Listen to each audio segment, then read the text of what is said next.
And this is the global forecast for November 2024, brought to you by the wonderful people at AskTheAnswer.com, the UK's leading website for tarot readers, psychics, mystics and channelers. Folks, this month is going to be bonkers. There's so much going on. Let's deal with what's not going on.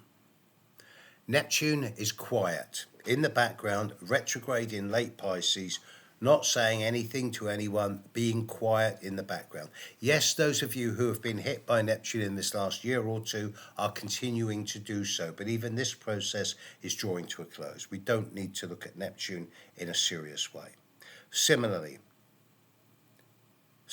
Venus is currently in mid-Sagittarius, and around the 10th, 11th of the month, Venus will move into Capricorn, and Venus is not a major role player this month. Jupiter is retrograde in Gemini, and he's squaring Saturn, and will continue to do so now for the next 6 to 8 months, on and off. But he's not a big deal, not seriously, although he will have an influence in the third week of this month and then again in December, but not as much as other planets. Saturn is standing still now in Pisces, and he's about to stop going retrograde, for which a number of Pisceans will go, yes, thank goodness, but it's only the first glimmer of change.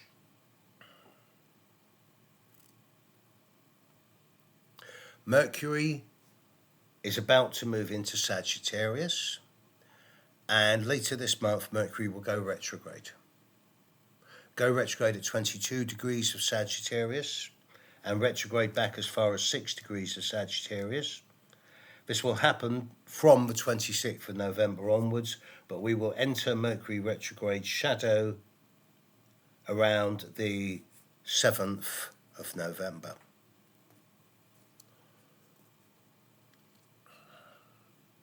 This brings me to the big boys, the Sun, the Moon, Mars, Uranus, Pluto. At the start of the month, Mars will be at 29 degrees of Cancer. Pluto will be at 29 degrees of Capricorn. Mars opposite Pluto happens every 2 years. For a week or two. We're right in it now at the time of me recording on the 28th of October.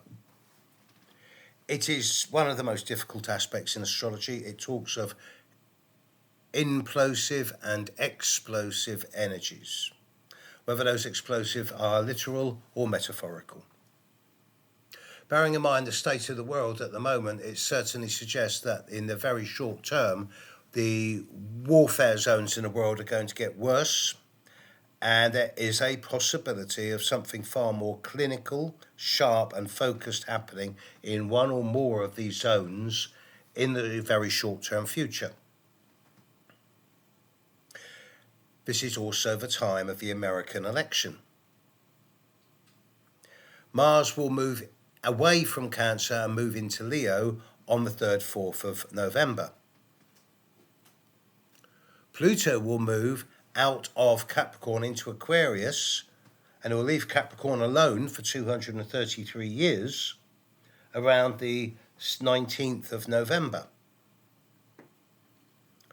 So there's big changes afoot, and yet there's an election happening in the biggest democracy in the world, or one of the biggest democracies of the world. Sorry, my apologies to India. It seems that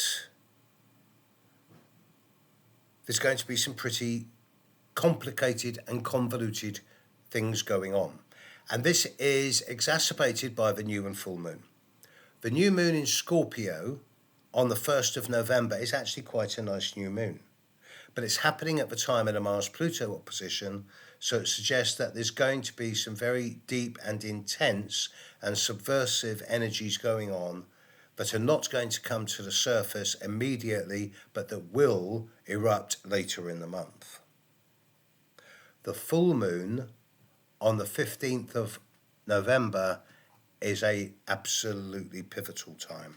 Conjunct Uranus on top of Donald Trump's midheaven, and the sun sign position of Israel and Palestine, it suggests to me that both in terms of the conflict in the Middle East, as well as the American election, that there is going to be protracted after effects, no clear outcomes, and ongoing arguments and disagreements leading to incisive developments around the middle of the month, which in turn will then lead to a lack of clarity with the Mercury retrograde not ending until mid-December and not clearing its shadow until early January. So we are heading into an absolutely crazy time. We're heading into a time of no clear answers, no clear outcomes, and possibly quite a bit of danger.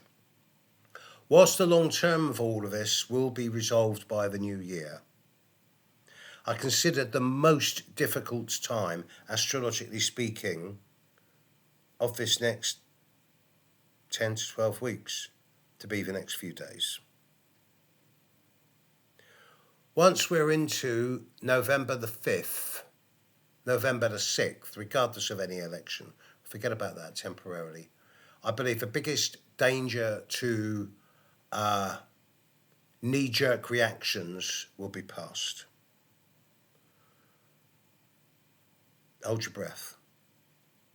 At the very start of November, we're doing a deep dive into the dark. And collectively, if we hold the best in our hearts, then we'll be all right. Let's get there. See you in 4 or 5 days.